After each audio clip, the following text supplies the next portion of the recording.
In a turn of events, Iran urges Muslim countries to halt trade with Israel. Iran's Supreme Leader Ayatollah Ali Khamenei urged Muslim countries Wednesday to halt trade with Israel, including oil exports, in response to its bombardment of Gaza since deadly Hamas attacks. Before we dive in, please subscribe to the channel and stay always one step ahead to know all global important events happening around you. Give a thumbs up and share the video with your family and friends. Let's move on with the video.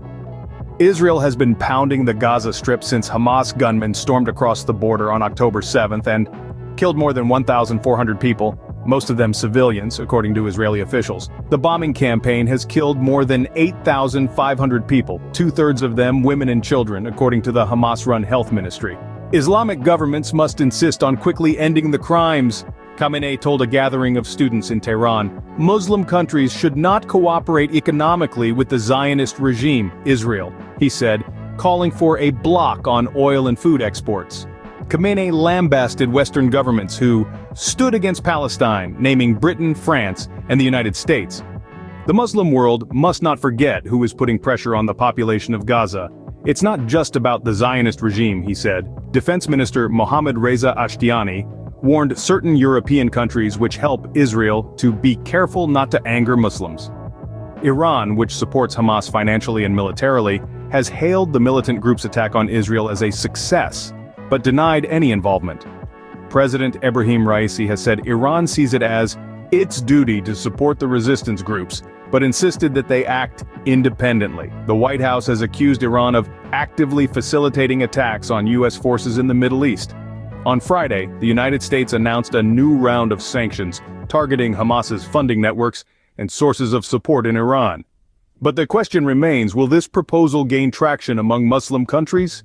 In a world where power dynamics are constantly shifting, where does Iran stand?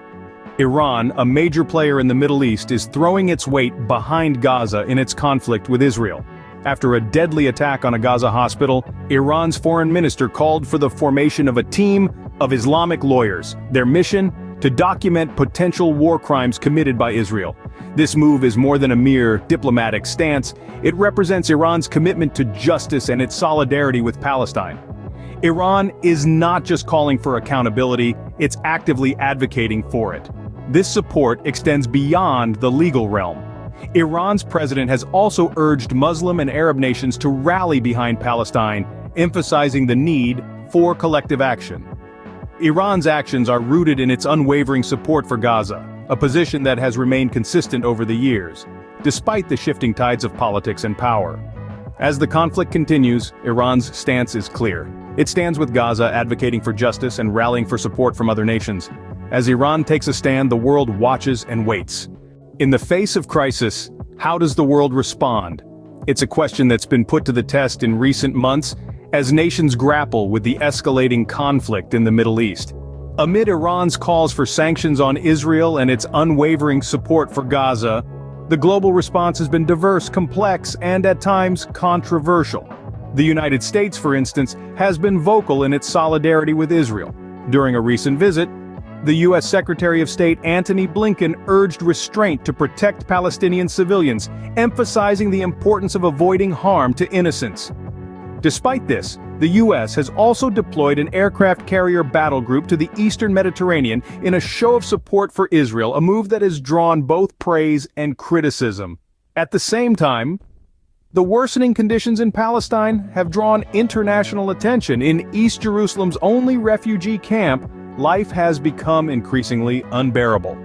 With imposed restrictions, intensified use of stun grenades and tear gas, and a lack of proper infrastructure and services, the situation is seen as a ticking time bomb. This has raised serious concerns about the potential impact of the conflict on the region's stability, adding another layer of complexity to an already intricate geopolitical puzzle.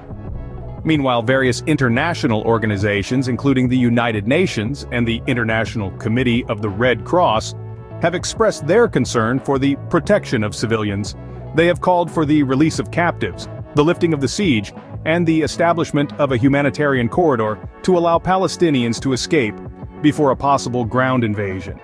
In this high-stakes game of global politics, the future is anything but certain.